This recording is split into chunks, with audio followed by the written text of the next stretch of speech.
Sampai kapan kamu akan berbuat seperti itu terus? Apa kamu tidak yakin bahwasanya azab Allah begitu keras? Allah Subhanahu wa ta'ala mampu mengadab kamu sekonyong-konyong. Allah Subhanahu wa ta'ala juga mampu untuk memberikan kepada kamu tiba-tiba tenggelam dalam bumi. Kamu tidak takut pada Allah?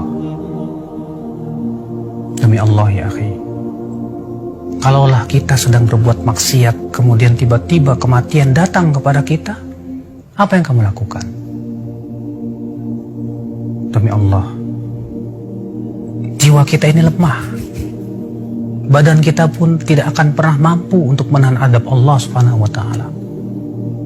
Adab kubur begitu pedih ya akhi. Coba dengarkan Rasulullah SAW bersabda, "Ma ra'aitu manzaran qat." Aku tidak pernah melihat pemandangan afdha yang lebih mengerikan min adabil qabr, dari adab kubur. Kamu tidak takut dengan adab kubur? Akhi, sesungguhnya adab kubur itu dan kuburan itu adalah merupakan penentu kehidupan kita. Kamu kira setelah kamu mati, lalu kamu dikuburkan di kuburan, kamu akan tenang hidup begitu? Kamu kira setelah kamu meninggal dunia, itu peristirahatan kamu yang terakhir? Kamu tidak akan ditanya oleh malaikat Munkar dan Nakir? Tidak akan dimintai pertanggungjawaban oleh Allah Subhanahu wa ta'ala? Tidak, demi Allah.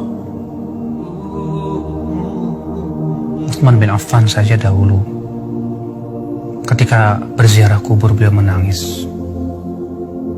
Ketika ditanya kepada Utsman, "Kenapa hai Utsman, ketika dibacakan kepada kamu surga dan neraka, kamu tidak menangis? Tapi ketika kamu berziarah kubur, kamu menangis?" Utsman berkata, "Kan aku mendengar Rasulullah SAW bersabda, Innal qabra awwalu manazil akhirah." Sesungguhnya kuburan itu adalah persinggahan akhirat yang pertama kali. Faman naja minhu, siapa yang selamat di kuburannya, fama ba'dahu aisar min, maka yang setelahnya lebih mudah dari itu. Faman lam yanju minhu, tapi siapa yang tidak selamat di kuburnya, maka yang setelahnya lebih sulit dari itu. Jangan kamu anggap remeh adab kubur. Hidup di dunia hanya sebentar. Kamu kira kamu akan hidup selama 1000 tahun di dunia?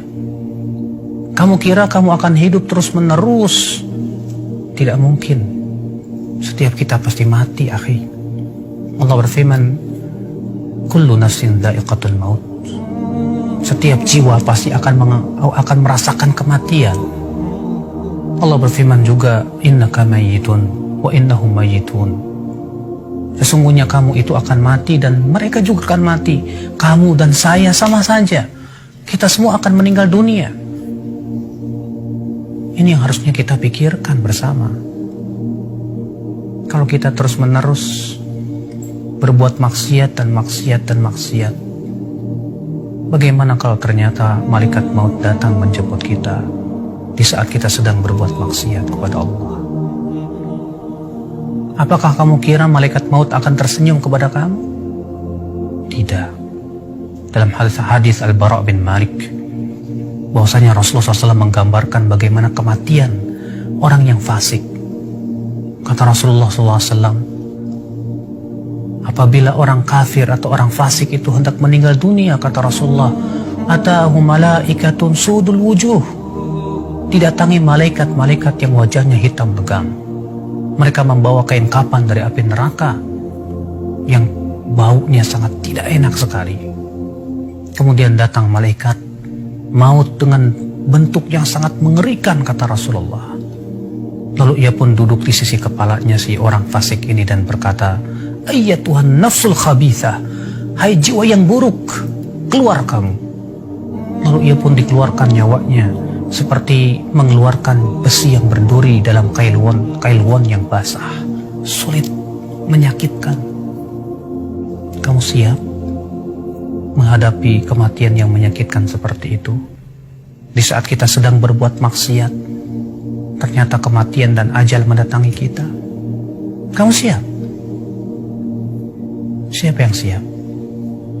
Kita semua ingin meninggal dalam keadaan husnul khatimah. Kehidupan dunia bukanlah tempat bersenda gurau, tapi kita hidup di dunia untuk bercocok tanam, yang kelak buahnya akan kita tunai, kita akan tuai nanti dalam kehidupan akhirat. Apalah dunia? Allah Subhanahu wa Ta'ala menyebutkan dalam Al-Quran, wa mal hayatud dunya illa mata'ul ghurur. Tidaklah kehidupan dunia itu kecuali kesenangan yang menipu, kata Allah. Rasulullah SAW pun mengatakan dunia itu sangat hina. Ketika Rasulullah sedang berjalan dengan para sahabatnya, kamu tahu hadis ini? Ketika itu Rasulullah SAW menemukan bangkai seekor kambing yang telinganya putus. Kemudian Rasulullah SAW mengangkatnya dan berkata, siapa yang mau membeli bangkai ini dengan harga 1 dirham? Kata para sahabat, wahai Rasulullah, kalaupun ia hidup, kami tidak mau membelinya. Kenapa? Karena ia cacat, hai Rasulullah. Bagaimana ini sudah menjadi bangkai? Kata Rasulullah, la dunya ahwan indallah min hada. Dunia itu lebih hina di mata Allah daripada bangkai ini. Kita hidup di dunia sebentar, akhi. Apakah hanya karena kita ingin mendapatkan dunia dan dunia memuaskan syahwat kita dan hawa nafsu kita, kita gadaikan kehidupan yang sepanjang begitu? Kalau misalnya kamu hidup di dunia 60 tahun,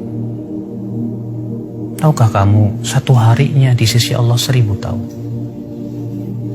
Kalau satu hari 24 jam di sisi Allah 1000 tahun, berarti kita hidup di dunia hanya 1,5 jam.